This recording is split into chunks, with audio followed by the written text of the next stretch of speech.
今天我们想要来聊一个，关于一场语言危机的故事。而这个故事的开始，是因为一位语言的守护者他的离开。你知道吗？他的逝去，就像在一个很暗的房间里，突然有人打开了一盏很亮的灯，让我们不得不看见一个我们一直假装没看到的真相。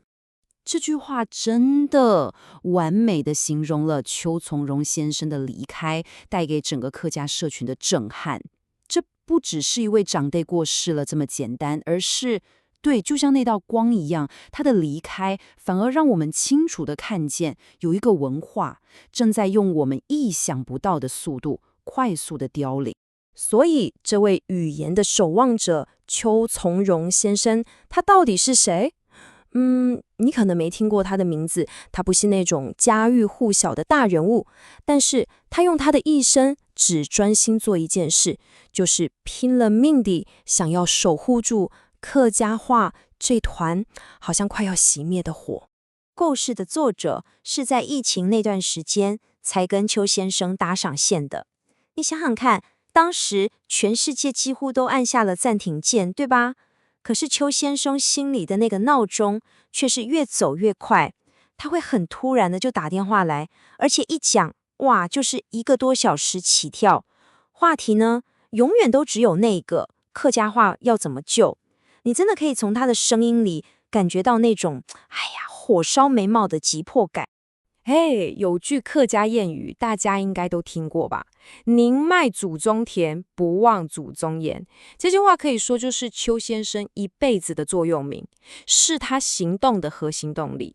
对他来说，这件事很简单，语言它不只是讲话的工具而已，不是，它是我们的根，是定义我们到底是谁最重要的那个东西。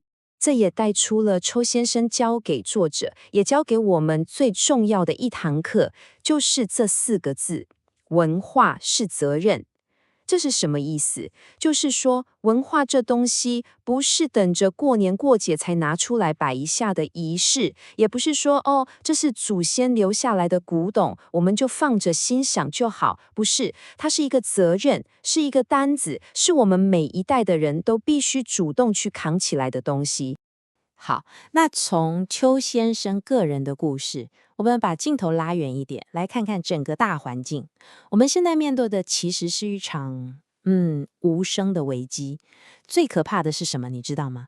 这场危机不是外面有人来打压你、禁止你说，而是它从内部，从我们自己里面一点一点地消失。这个消失是怎么发生的？我们来看看哦。首先，数据很明显，客语的使用率一年比一年低。然后更关键的是在家庭，现在有多少爸爸妈妈还会在家里跟小孩讲客家话？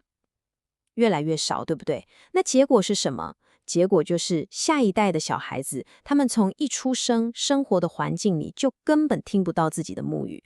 你看，这整个过程没有人逼你哦，是我们自己一代传一代，就这样默默的放手了。我们以前可能会觉得，哎呀，一个语言要消失，应该很慢吧？就像那个河水慢慢干掉一样，要很久很久。但真的是这样吗？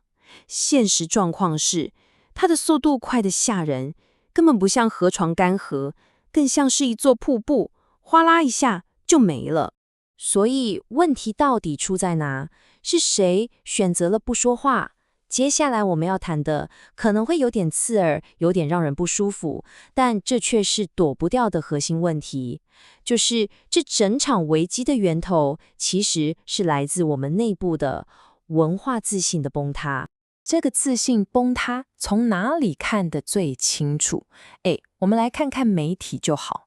你看哦，客家的电视台广播常常会为了要让更多人听得懂啦，结果就用华语来主持，甚至主持人讲华语的时间比客语还多。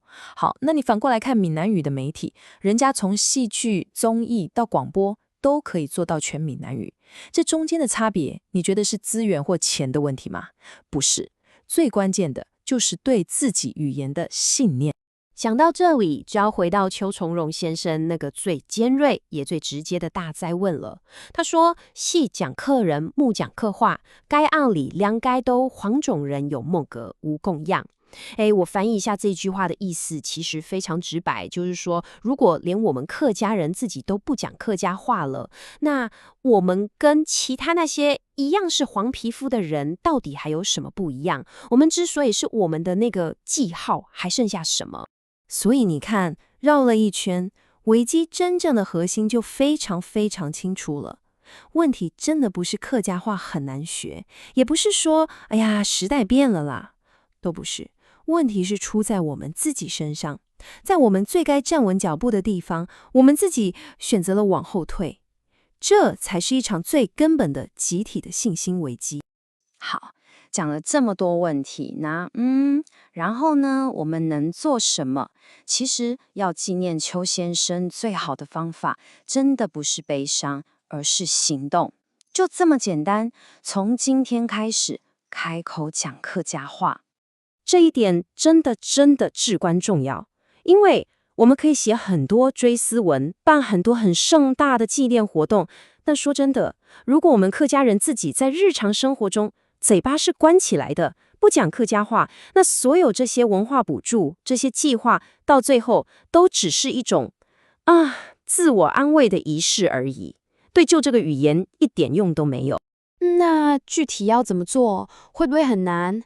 其实一点也不。你看哦，就从今天开始，在家里跟家人多讲一句客家话就好，或者就算你的孩子听不懂也没关系，就让他在旁边听到这个声音。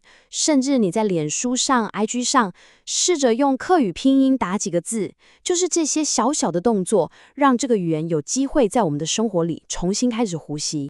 所以最后，我想留下一个问题给大家，也给我们自己。我们的语言，我们的客家话，到底还剩下多少时间？这个问题没有人可以给你答案，因为唯一的答案就掌握在我们每一个人的手上，在你，也在我，在我们每一次选择开口还是选择沉默的那个瞬间。